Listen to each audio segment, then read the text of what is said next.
Well, I applaud the work that the whip has done on this legislation we're bringing to the floor this week. We have two bills that are limiting the ability for unelected bureaucrats in Washington to control digital currency. It's becoming more and more popular amongst people, not just here in the United States, but around the world, who believe in the dollar as a strong way to fund things, as a strong way to conduct commerce. But if they want to have digital currency, they don't want to have the government tracking their transactions. And it's important that we make it clear with these bills that we're bringing to the floor this week that that's what the rules of the game will be going forward.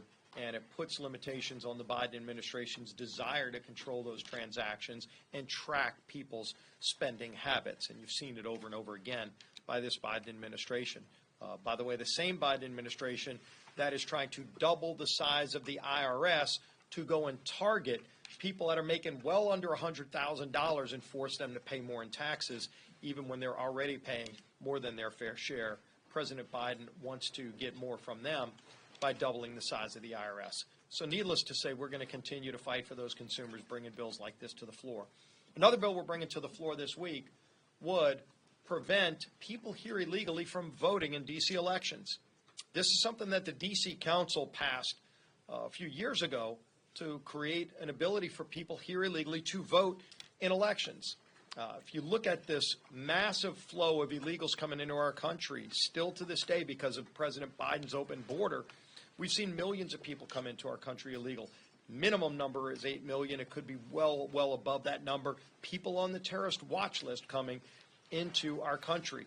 You know, why should somebody at the Russian embassy be able to vote in elections here in the United States of America? Yet that is what is allowed today. We have a bill that says no, that's not the case. If somebody from Russia or from China working at the embassy in China wants to vote, they can vote in their own country's elections. They shouldn't be able, as a citizen of China, be able to vote in America's elections, for goodness sakes. And that's something I think most Americans agree with. We're going to find out who here in Congress agrees with that when we have a vote on that bill tomorrow.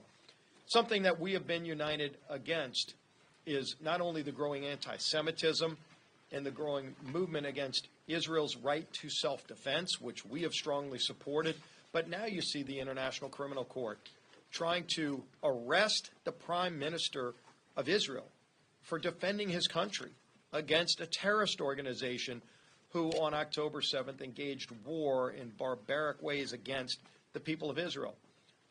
This is a rogue agency. I know this majority has taken many steps against it. We're going to continue to take actions. But we also are calling on our friends around the world that are helping fund the ICC to stop funding an organization that has become heavily anti-Israel, would ultimately be anti-American too if they had that opportunity. Somebody who would probably talk more about that is our speaker, Mike Johnson.